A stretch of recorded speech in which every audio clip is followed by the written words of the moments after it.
प्रणाम प्रभु जी। अरे प्रभु जी प्रणाम, बोलिए बोलिए। प्रभु जी, मैं ये कह रहा था कि सिर्फ जीवन में करुणा प्रेम धारण करना चाहिए, या फिर एक वो है ना कबीरदास जी का, ना काऊ से दोस्ती ना काऊ से बैर। देखो, ना काऊ से दोस्ती ना काऊ से बैर, ये जो है हम्म। ना एक स्थिति होती है। वो अच्छा। स्थिति अगर परिपक्व होती है, उससे ऊपर जाती है, तब वहां से करुणा बहती है, वहां से प्रेम बहता है। तो वो जो जी। कबीर की स्थिति है, उससे ऊपर की स्थिति तक पहुंचना है। जी प्रभु जी। अच्छा, मतलब तो उसकी स्थिति में करुणा प्रेम बहता है। हाँ, कुछ लेना देना वगैरह नहीं। देखो, यहाँ पर तीन स्टेज है। पहले में जी। करुणा प्रेम रहता है, लेकिन वो माया के परिभाषित होता है। जी। यानी मैं माया में हूँ, और मेरे लिए जो मैं कहता हूँ करुणा प्रेम, जिसको नाम देता हूँ, वो मेरी करुणा प्रेम है। ठीक है। जी प्रभु जी। उसके बाद में जब वो शुद्धि होती है, तब कबीर जी साहब जो बोलते हैं, वो होता है ना काऊ से बैर ना काऊ से प्रीति। समझे। जी। और उससे भी ऊपर का जो परिपक्वता का स्टेज है, वहां पर से जो है ना करुणा प्रेम अपने आप बहता है। वो पहले वाला स्टेज है ना, उससे भिन्न है। वो मोर रिफाइन है, अद्भुत है। जी माया, प्रभु जी। वो करुणा प्रेम माया की, मायाती। वो होना चाहिए। हमें वहां तक पहुंचना है। प्रणाम प्रभु जी। हाँ जी, प्रणाम, बोलिए। प्रभु जी, उस दिन आपने कहा था कि समर्पण तो जैसे अ, आसान है करना, कोई भी कर सकता है, जैसे जान हथेली पे रख के भी कोई भी कर सकता है वो। हाँ हाँ। तो गुरु के आज्ञा में जिक्र बताए, ऐसा उस पे थोड़ा बताइए ना। और तो मतलब वो ऐसी क्या चीज है जो मनुष्य मतलब एक बार मरना पसंद करेगा, पर वो नहीं हो सकता ऐसा। देखो, मनुष्य एक बार मरना पसंद करेगा, लेकिन अपनी जिद छोड़ने के लिए तैयार नहीं होगा। अपना अहंकार छोड़ने के लिए तैयार नहीं होगा। आपने देखा होगा, मैं मर जाऊंगा लेकिन मेरा यह वचन खाली नहीं जाएगा। ये क्या है ना अहंकार। मरने के लिए रेडी है, मैं मर जाऊंगा लेकिन इसको छोड़ूंगा नहीं। ये क्या है बताओ। ये सेंटेंस कहाँ से आ रहा है, भीतर क्या पड़ा है ना। मैं लुट जाऊंगा, मैं बर्बाद हो जाऊंगा, मैं मर जाऊंगा, लेकिन मैं ये चीज छोड़ूंगा नहीं। ये सेंटेंस कहाँ से आ रहा है। अहंकार से तो है। वो इंसान जो है, वो क्या क्या करने के लिए तैयार है, लेकिन किस चीज के लिए कुछ छोड़ने के लिए तैयार नहीं है। कौन सी चीज ऐसी है, वो अहंकार है ना। अहंकार कभी भी मरना नहीं चाहता। तो मैं इतना इतना कर दूंगा, ये समर्पण, ये वो सब सब कुछ समर्पित, लेकिन ये करने वाला कौन है। मैं, है ना। मैंने इतना समर्पण किया, ये मैं ही तो है। ये अहंकार का ऐसे अलग अलग स्वरूप में आता है। वो सब कुछ त्यागने के लिए तैयार है, सब कुछ। तो ये जो है अहंकार ही है जो समर्पण भी करता है, समर्पण होता भी है, और खुद को बचाए भी रखता है। टेक्निक बड़ी अद्भुत है उसकी, है ना। तो प्रभु जी हमें इसमें कुछ आप अलग एंगल से देख रहे थे, बोलिए। हाँ, मतलब प्रभु जी वही था, फिर वो समर्पण भी जो करना है हमें, वो हम्म। अहंकार को साथ में लेकर ही करना पड़ेगा ना प्रभु जी। देखो, अहंकार को साथ में लेकर जो समर्पण होता है ना, वो समर्पण नहीं है, अहंकार का ही दूसरा रूप है समर्पण के रूप में। लेकिन समर्पण हो जाता है, ये जो है ना, जब हो जाता है, ये बात अलग होती है, उसका लेवल अलग होता है, जहां पर अहंकार होता ही नहीं। जब अहंकार होता ही नहीं, तब असली समर्पण होता है। और उसको समर्पण भी क्या कहे, है ना। वो एक स्थिति होती है बस। यानी अपनापन कुछ नहीं होता है, तो फिर उसकापन ही होता है। मेरापन खत्म, अब उसका ही सब कुछ है। यही था, मतलब वो हम सोचते हैं ना कि ऐसे भक्ति में हम सब, आपने कहा वैसे सब लुटा देंगे, हम कुछ भी करेंगे ऐसा। पर आपने उस दिन कहा हम्म। कि वो तो कोई भी करेगा, उससे तो वो एकदम अलर्ट मोड पे आ गए, मतलब वो क्या है ऐसा अलग से? हाँ, तो देखो वो कोई भी कर सकता है, लेकिन मैं कि मैं सब कुछ कर सकता हूँ, समर्पण ये वो सब सब त्याग कर सकता हूँ, सब दान कर सकता हूँ, जितनी भी सेवा कर सकता हूँ, लेकिन खुद को बचा के। यानी मेरे गुरु अगर मेरी कुछ मान्यताएँ तोड़ाता है ना, तो वो तोड़ने के लिए मैं तैयार नहीं हूँ। मैं सब कुछ करूँगा, मैं मेरे गुरु को समर्पित, लेकिन मेरा भी कुछ है ना, मेरा भी कुछ बचा के रखता हूँ। तो वो जो बचाने की कोशिश है ना, वो छूटती नहीं। तो मान्यताएँ जब टूटती है, तोड़ते हैं गुरु, तो वो बहुत कठिन होता है। समर्पण सहज होता है। आप आपसे समर्पण तो आसानी से कर पाते हो, लेकिन वो अहंकार का ही रूप होता है। तो मेरे गुरु ने ये कहा है ना, बस उतना मैं करने के लिए राजी नहीं हूँ। तो मन जो है ना, वो खत्म होना नहीं चाहता और मन को ही तोड़ना है। आपके गुरु आपके मन को ही तोड़ेंगे। तो मेरे मन की तो मैं करके ही रहूँगा, चाहे कितना भी समर्पण हो, है ना?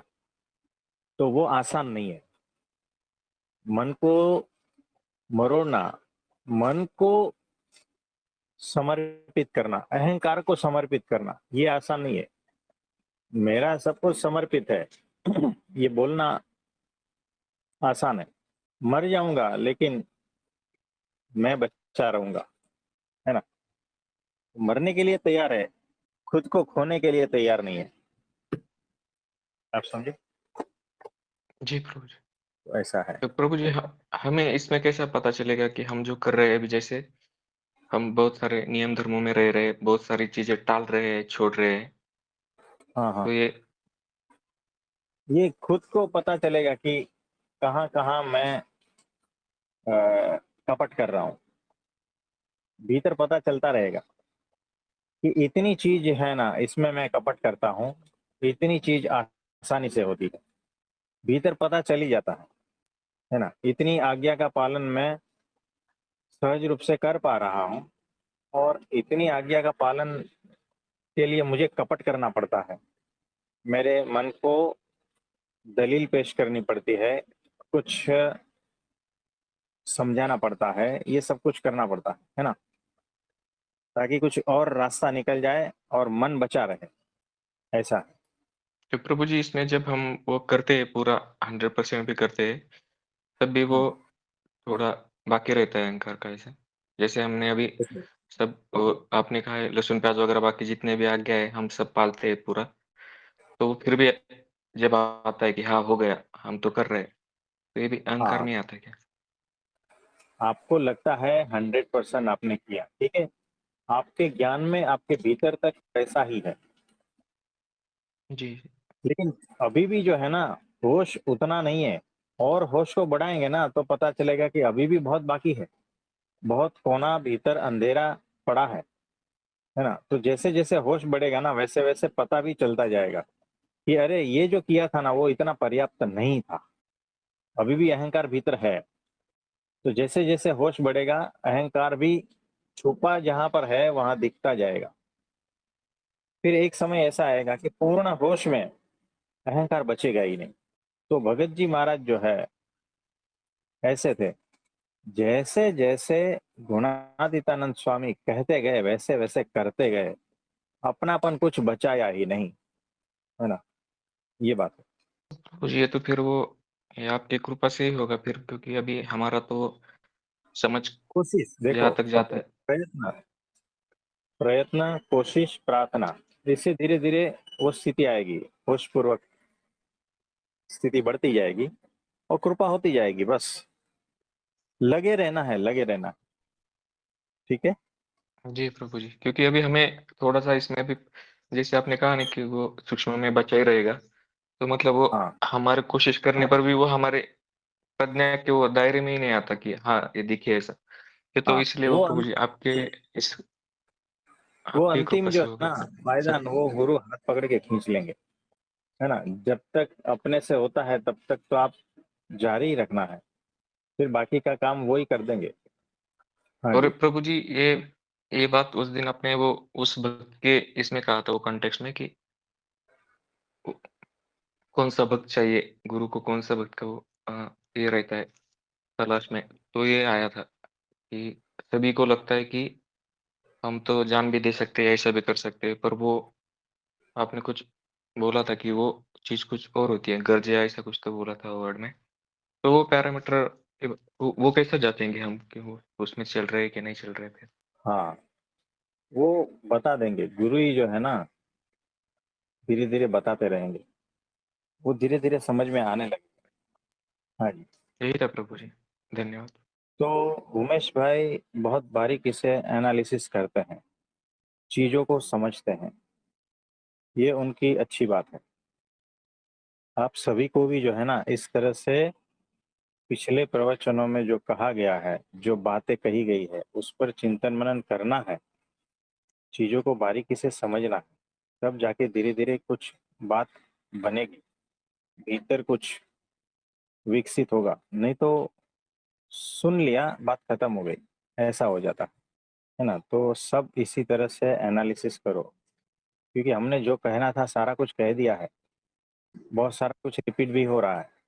तो हम तो अपनी ओर से दिए जा रहे हैं, है ना? लेकिन आप कितना ग्रहण कर रहे हो, ये भी बात है। तो उमेश भाई की ये बात बहुत अद्भुत है। हाँ जी, और किसी का कोई प्रश्न है तो बताइए। प्रणाम प्रभु जी। हाँ जी, प्रणाम, बोलिए। प्रभु जी, इसमें अभी जो बात हो रही थी, इसमें है ना अपना सब कुछ खो देने की क्या स्थिति है? इसका मूल अभिप्राय क्या है प्रभु जी? ये हमारे डेफिनेशन पे है, अपना सब कुछ दे देना, खो देना। यानी ये मेरा डेफिनेशन है कि यहाँ तक मैं अपने को अपना मानता हूँ, है ना? यानी कोई कहता है कि ये जो शरीर है ना वो मेरा है, ठीक है? जी, तो शरीर तक मैं देने के लिए तैयार हूँ, है ना? कोई जो है कहता है कि ये ज़मीन, जायदाद, पैसे, सारे कुछ ये मेरा है। तो यहाँ तक मैं सबको दे दूँगा, लेकिन मेरा शरीर नहीं दूँगा, है ना? तो जी, सबकी अलग-अलग डेफिनेशन है। मैंने मेरा सब कुछ दे दिया, लेकिन क्या? जो बाहर का था सब दे दिया। शरीर तो बचा है ना, जी, भीतर मन बचा है, अहंकार बचा है, सब कुछ बचा दिया। तो क्या दिया, है ना? तो मैंने मेरा सब कुछ दे दिया, लुटा दिया या खत्म कर दिया। तो उसकी डेफिनेशन खुद को ही पता होनी चाहिए कि कहाँ तक चीज़ें मैं अपनी समझता हूँ और कौन-सी लिमिट तक मैं देना चाहता हूँ, मिटना चाहता हूँ, है ना? यानी हम भी जो है ना ऐसे हैं कि कुछ हद तक मिटना चाहते हैं, उसके बाद में नहीं मिटेंगे हम, है ना? तो ये होता है। तो अक्षर ब्रह्म सत्पुरुष जब जीवन में आते हैं ना, तो फिर वो सारा कुछ ऑटोमेटिक होता है। जैसे-जैसे उनकी महिमा का पता चलता है ना, तब जो-जो चीज़ हमने अपना-अपना मान कर रखा था ना, वो सारी चीज़ छूट जाती है और एक दिन अहंकार भी छूट जाता है। अहंकार धुआँ-धुआँ हो जाता है, इतना होश बढ़ जाता है और फिर भगत जी महाराज जैसी स्थिति हो जाती है। तो जिस तरह से टेस्ट करना है, टेस्ट कर लो गुरुजी, कहीं पर भी कुछ भी नहीं मिलेगा। ऐसी स्थिति हो जाती है। यानी न मन, बुद्धि, अहंकार सब कुछ खत्म। कहीं कैसे भी टेस्टिंग कर लो आप, सारे टेस्ट में पास। अहंकार मिलता ही नहीं, गुरु को भी नहीं मिलता, है ना? जी। तो वो फिर जो है वो ब्राह्मी स्थिति हो गई उनकी। तो ऐसा होता है और वही करवाता है, सामने-सामने करवा देता है। प्रभु जी, जब समर्पण भी अहंकार ही करवा रहा है, फिर अहंकार ही बचना भी चाह रहा है जी। ये हाँ, ये दूसरे रूप में करता है ना कि देखो मैंने अहंकार को समर्पित कर दिया, मतलब मैं समर्पित हो गया हूँ। जब तक अहंकार बड़ा होता है ना, तो अहंकार को ऐसा लगता है कि देखो इतना अहंकार भी अच्छा नहीं है, तो लोगों में क्या रह जाएगा मेरा, है ना? तो चलो समर्पित कर देता हूँ। तो अहंकार कहता है देखो तेरे भीतर गिल्ट भी नहीं होना चाहिए, तू समर्पण हो जा, यानी अहंकार को मैंने समर्पित कर दिया। अब तेरे भीतर जो है ना गिल्ट नहीं रहेगा, अब तेरे भीतर एक संतोष का भाव रहेगा, एक भरा भरा सा भाव रहेगा, है ना, पॉजिटिव। तो फिर भी जो है ना वो अहंकार सूक्ष्म रूप में बचा है अभी भी। उसने सारा कुछ दे दिया, अहंकार को भी समर्पित कर दिया मतलब, लेकिन भीतर अभी भी कुछ बचा है, वो देखना है, उतना होश चाहिए। तो मतलब ये हमें करने सूक्ष्मता वाला के लेवल अहंकार पे, ही। जी, हाँ जी, बोलिए। इतना सूक्ष्म जब रहेगा वो हमें दिखाई देगा प्रभु जी। हाँ, देखो जहां पर आपकी लिमिट है वहां तक दिखाई देगा, आपको लगेगा कि ये 100% हो गया। उसके बाद में कुछ समय के बाद वापस कुछ दिखना चालू हो जाएगा, क्योंकि होश अभी और बढ़ा है कि अरे ये अभी कोने में थोड़ा अंधेरा है, तो बोध अभी और बढ़ेगा, होश बढ़ेगा, प्रकाश बढ़ेगा, प्रज्ञा बढ़ेगी, चैतन्य बढ़ेगा, है ना। तब धीरे धीरे और भी पता चलेगा कि जिसको मैं 100% समर्पण मानता था वो अभी 100% नहीं है, अभी भी कुछ बचा है, फिर वो भी समर्पित हो जाता, तब 100% होता है। उसके बाद भी जो है वो और आगे बढ़ता है, होश और आगे बढ़ता है, फिर भी कुछ बाकी रह जाता है, तब वापस समर्पित। यानी इस तरह से करते करते जब गुरु कह देता है कि हाँ अब खत्म तेरा, तो गुरु को भी नहीं मिलता है, आपको नहीं मिलता, इसका मतलब ये नहीं है कि आप में नहीं है। जिस दिन जी, गुरु को भी नहीं मिलता है ना, तब समझना कि हाँ अब ठीक है ना, आपके अपने पैरामीटर है, गुरु के जी, अपने पैरामीटर, है ना। तो अपने को तो ऐसा ही लगता है क्योंकि खुद का अहंकार है ना, उसको तो 100% ही लगेगा, ये बात है। तो प्रभु जी ये जैसे इसकी रेशो 90% तक चली गई, तो ये 90% तक देखा भाई होश पूर्वक के भाई हाँ यहाँ इतना ये खत्म हो गया है, तो हाँ क्या ये वहां से 90 से 80 पे भी आ सकता है, ऐसे भी हो सकता है रिवर्स? हाँ, बढ़ सकता है, क्योंकि बीज है ना अभी भी, वो बीज कारण शरीर जो है, जब तक अक्षर ब्रह्म सत्पुरुष खत्म नहीं करेंगे तब वो बीज में से वापस अंकुरित होता ना, बारिश आती है अंकुरित होता है। अगर होश नहीं है बराबर, तो प्रखर होश सतत बनाए रखना है, तो वो 90% से धीरे धीरे 95 100 पूरी तरह से हो जाता है ना। तो अहंकार का कोई भरोसा नहीं है, कभी भी विकराल बन सकता है छोटे से बीज में से, जी प्रभु जी। है ना, आपको पता ही नहीं चलेगा, भीतर छिपा है, छिपा रहेगा, जब तक कारण शरीर हटेगा नहीं तब तक। जी प्रभु जी। तो बड़ी अद्भुत बात है अहंकार की, और कैसा भी रूप ले लेता है वो तो, अहंकार अद्भुत है। पृथ्वी पर भगवान ने जो चीज दी है ना अहंकार, वो इतनी अद्भुत है ना कि उसके सामने सब कुछ फेल है, सब ड्रामा फेल है, वो इतना ड्रामेबाज है। बहुत उसके रूप है, जितने परमात्मा के रूप है उतने ही अहंकार के भी रूप है, और हम है बेहोश, न अहंकार का पता है न परमात्मा का पता है, तो कौन से रूप में कौन हम हमारे सामने पेश होता है ना पता भी नहीं चलता, हम बच्चे जैसे हैं। जी, बड़ा अद्भुत है, ये सारी लीला बहुत अद्भुत है। तो और कुछ पूछना चाहते हो? बस प्रभु जी इतना ही था कि भाई इस विकराल राक्षस का अंततः वध तो भगवान के द्वारा ही हो सकता है जी। हाँ, हमारी कोशिश जितनी है उतनी करनी है, अंतिम वार तो है ना गुरु ही कर देते हैं, तो एक झटका गुरु का लास्ट, खत्म, है ना। देखो बिल्कुल। बड़ा वृक्ष जो है ना, बड़ा वृक्ष, उसको धराशायी करने के लिए टाइम लगता है ना, जी, खत्म करने के लिए। यानी उसके टहनियों जो है, डाल, उसको खत्म करो, धीरे धीरे उसका स्टेम है वो खत्म करो, जड़ उसकी खत्म करो, ये सारा कुछ उसमें टाइम लगता है। लेकिन वही वृक्ष का एक छोटा सा बीज है ना, उसको नष्ट करने में ज्यादा टाइम नहीं लगता, जी, है ना। तो वो बीज रूप में रहेगा ना, बस लेकिन बीज जो है ना आपकी पकड़ में नहीं आएगा, आपकी पकड़ में सिर्फ वृक्ष आएगा, और बीज तो है ना वो गुरु की पकड़ में आता। जी, तो जब वो बीज रूप है वो उतने सूक्ष्म है तो वो खत्म कर, ऐसा है। अब सवाल ये है कि अक्षर ब्रह्म सत्पुरुष, इनसे आपका मिलन कैसे होगा?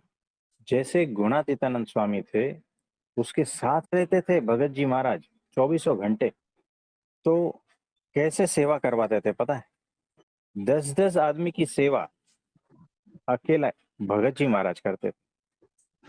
यानी आपने मजदूर देखे होंगे, मजदूर, जी, वो 8 घंटा सेवा करते हैं, यानी 8 घंटा मजदूरी करते हैं, शाम को थक जाते हैं।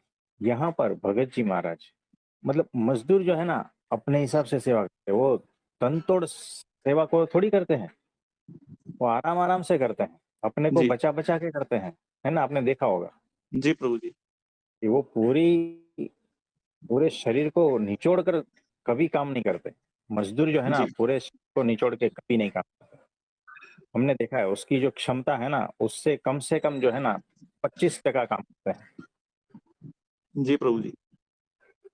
यहाँ पर भगत जी महाराज 10-10 मजदूरों का काम अकेले करते थे, और वो चूने के जो पत्थर है ना लाइमस्टोन, उसकी गोनी रहती है, वो गोनी जो है ना 200 किलो की होती है।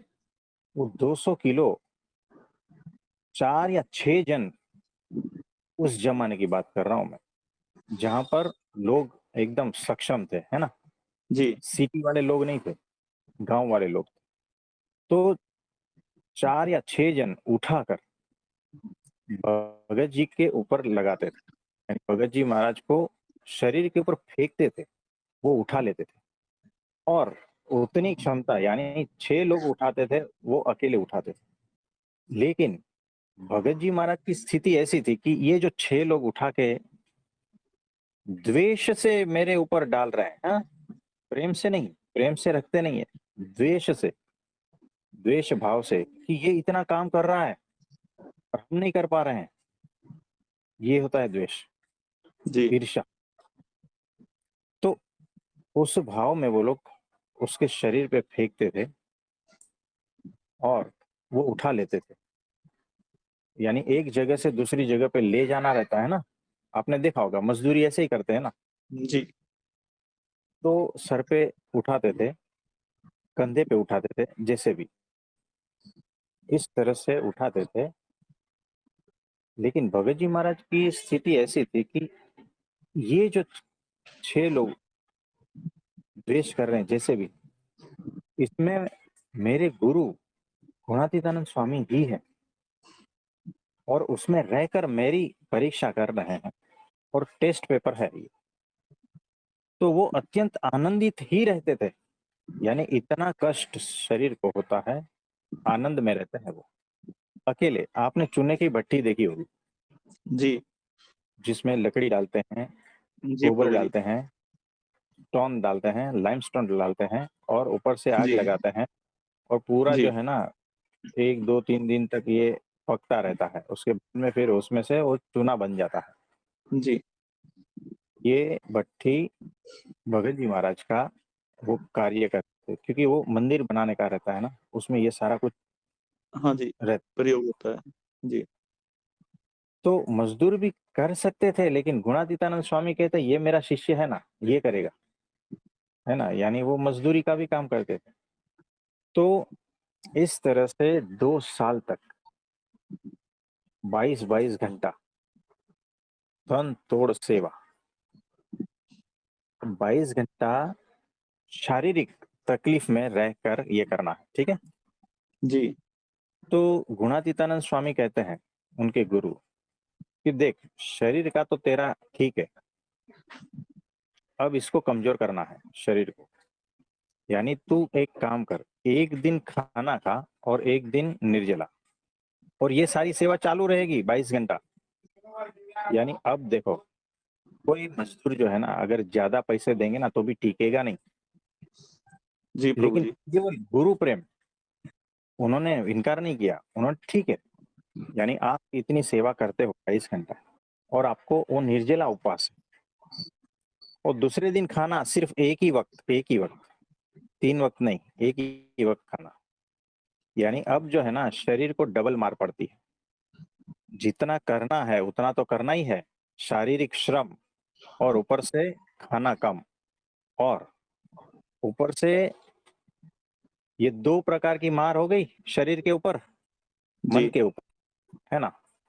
अब तीसरी मार कि जागरण करना है, यानी सोना नहीं है अभी, और बैठे बैठे गोरख आसन लगाकर नींद का झपकी लेना, यानी उतना, क्या कहते हैं, शरीर मन से और जागरण से। अब देखो, जो 12 घंटा भी काम करता है ना शारीरिक, वो 12 घंटा सोता है, जी, उसको खाना भी ज्यादा चाहिए। एक मजदूर को कंपेयर करके देखना भगत जी महाराज की स्थिति को, है ना, जी और अपने प्रभु। को भी कंपेयर करके देखना, है ना। तो उनके गुरु ने इस तरह से किया जागरण। अब 23 घंटा देखो, गुणातीतानंद स्वामी प्रवचन करते, कथा करते, लोग आते, और दूसरी भी प्रवृत्ति करते थे, तो उसमें से समय नहीं मिलता था। लेकिन गुणातीतानंद स्वामी कहते थे कि मुझे इतनी कथा वार्ता ये सब कुछ करना है, लेकिन मंदिर की और भी प्रवृत्ति है जिसमें से समय नहीं मिलता, तो किसी और को सौंप दूं तो अच्छा रहेगा। ये जो संकल्प भीतर गुणातीतानंद स्वामी के भीतर चल रहा था, वो भगत जी महाराज ने पकड़ लिया। यानी मन की भी, गुरु के मन की भी बात जानते थे वो, अंतर्यामी, गुरु के जी, अंतर्यामी, आप समझे, वैसी स्थिति जी होने प्रभु। लगी थी। उन्होंने कहा कि स्वामी, आप अपना काम भी जो है ना मुझे दे दो। 22 घंटा ऑलरेडी काम करते थे, मैं और भी कर लूंगा 23 घंटा, है ना। गुरु कहते हैं कि देख, तेरे ऊपर तो इतना कार्य है ही ऑलरेडी, तू मेरा कार्य भी करेगा तो फिर तेरा कैसा होगा। ये जानते थे ना, गुणातीतानंद स्वामी सब कुछ जानते थे, फिर जी, भी ये शब्द कहते हैं। तो भगत जी महाराज कहते हैं कोई बात नहीं, मैं सोने का समय कम कर दूंगा।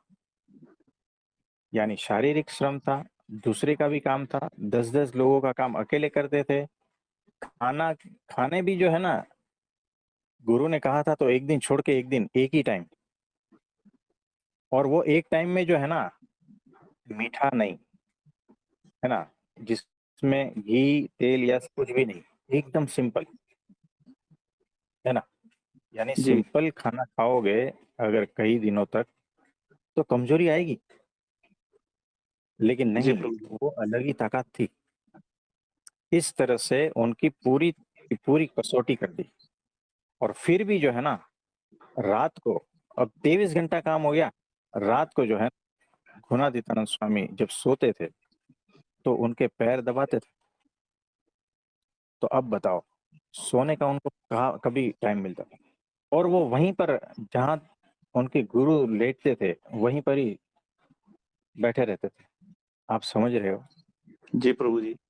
और जब इस तरह से सेवा करते हैं, तो स्थूल सूक्ष्म कारण शरीर गुरु हटा देते हैं और उसको ब्राह्मी स्थिति पहुंचा देते हैं, है ना। तो ये प्रैक्टिकल होता है। हम ये बातें कर रहे हैं ना, हमें थियरी में अच्छा लगता है, जिस दिन मैदान में उतरेंगे ना, तो 3 साल तक इसी तरह से, अगर हमें इस तरह से मैदान में उतरना है, तो 1 महीने में जो है ना, घर घर परिवार वाले, नानी और उनकी भी नानी, सब याद आ जाता है। जी, लेकिन ये छोड़ के नहीं गए, हर तरह से कष्ट। तो इस तरह से जो है ना, गुरु ने उसको बराबर कसा, बराबर टेस्ट पेपर, कसौटी, ये वो सब कुछ, लेकिन हमेशा आनंद में। वो आनंद की स्थिति अद्भुत, लोग उससे ईर्ष्या करते थे, जलते थे, और अपमान करते थे, सब कुछ करते थे, लेकिन उसकी कोई परवाह नहीं थी। उसकी दृष्टि सिर्फ गुरु पर थी, और कहीं पर भी नहीं। देखो उस जमाने में है ना, जो नाई का काम होता है ना, जी, सर मुंडाने का या जो भी है, जी, वो सिर्फ वही करते थे नाई। दूसरा अगर कोई करेगा ना तो उसको मानहानि ये होता है ना, जी प्रभु जी। कि मैं ऐसा कार्य करूं तो गांव वाले क्या कहेंगे, उस जमाने की बात है। लेकिन यहाँ पर जो सारी मान्यताएं है ना, भगत जी की तोड़ तोड़ दी। तो एक नाई रूठ गया, बोलता है 1 पैसे में मैं किसी का मुंडन नहीं करूंगा। यानी वहां पर जो मंदिर में समझो 200 साधु संत लोग थे, तो उसका मुंडन जो रहता है ना 15-15 दिन में करते हैं। जी, नाई बोलते हैं कि मुझे ज्यादा पैसे चाहिए। गुणातीतानंद स्वामी कहते हैं कि मंदिर के पास उतना पैसा नहीं है, तो बोले इतना तो नहीं मिलेगा। अब साधु संतों की जो है ना दाढ़ी और बाल बढ़ गए, और 15 दिन महीना भर हो गया, तो फिर अच्छा नहीं लगता ना। जी, तो कुछ जो है साधु संत जो भी है वो फरियाद करने लगे कि अब क्या करे, ये अच्छा भी नहीं लगता, इतना सारा कुछ बढ़ा दिया है। तो भगत जी को बुलाया गुणातीतानंद स्वामी ने, कि तू ये करेगा नाई का काम? तो बोला हाँ करूंगा। देखो उसने कभी भी ऐसा किया नहीं था। गुरु को, उसे पता है कि नहीं आता है, गुरु को आर्ग्यू कर सकता था ना कि एक तो जी, 23 घंटा ये कर रहा हूँ, ऊपर से ये भी, और ये मुझे आता भी नहीं है, किसी और को बोलो, है ना। लेकिन नहीं, जी, हाँ मैं करूंगा, उत्साहपूर्वक आज्ञा ही ना, मतलब कि सिर्फ पूछा है ना, जी, उठा ली। गांव गांव में बाजार में गया, ओस्त्रा रहता है वो खरीदा, और उसकी जो सामान वही सब खरीदा, है ना। और जी, उसने अपने गुरु का मुंडन किया, शुरुआत वहां से, है ना। और बाकी सब पूरे जितने भी थे ऐसे, जो नाई था ना वो 6 महीने तक रूठा रहा पैसे के लिए। गांव का जो नाई था, जी, 6 महीने तक जो है ना सारा कुछ नाई जो करते, देखो मशाल पकड़ने का भी काम नाई करते थे। बहुत सारा कुछ ऐसे काम छोटे छोटे होते हैं उस जमाने में, जी, वो नाई करते जी, थे। जी, तो बिल्कुल। सारा काम जो है ना भगत जी महाराज ने किया। वो दर्जी थे, तो वो भी काम करते थे। मंदिर में कारपेंटर, उसका काम भी वो करते थे। कड़िया रहता है, उसका भी काम करते थे। जो चाहे सब सब तरह से। अभी जो है ना, उसे पता है मुझे एकमात्र मेरे गुरु को राजी करना है, मुझे और किसी को राजी नहीं करना। हमेशा उनकी दृष्टि अपने गुरु पर, वो क्या बोलते हैं ना बस वही मेरे लिए। आपने वो देखा है ना, ध्यान मूलम गुरु मूर्ति, वो सब जी, बोलते हैं ना, जी प्रभु जी। ये प्रैक्टिकल हम कह रहे हैं। तो मेरे गुरु का जो वचन है ना वही मेरे लिए सारा मंत्र है, और कुछ नहीं। उस तरह से उसने सेवा की, सब आता था उसको, सब सीख गया। मेरे गुरु जहां पर डाले वहां पर रह लूंगा। जिस तरह से ये कहा वो कहा, सब कुछ खेती बाड़ी से लेकर सब कुछ सब आता था, ऑलराउंडर हो गए थे, है ना। यानी अकेले इतना कारोबार करते थे, सिर्फ जी, गुरु वचन में। बस मेरे गुरु किस तरह से राजी हो, प्रसन्न हो, बस वही, और कुछ नहीं, है ना। इस तरह से जो है ना गुणातीतानंद स्वामी को राजी कर ली, और वो ब्राह्मी स्थिति उनकी बना दी, ब्रह्म स्वरूप हो गए, आपकी पूजा में बैठे हैं, जी प्रभु जी। है ना। तो वैसा है। तो फिर सारे शरीर जो है, कारण शरीर तक वो खत्म कर दे, फिर आना जाना खत्म। ये तो एक एग्जाम्पल सेट करने के लिए उन्होंने ये रोल प्ले किया, आप समझे। जी प्रभु जी।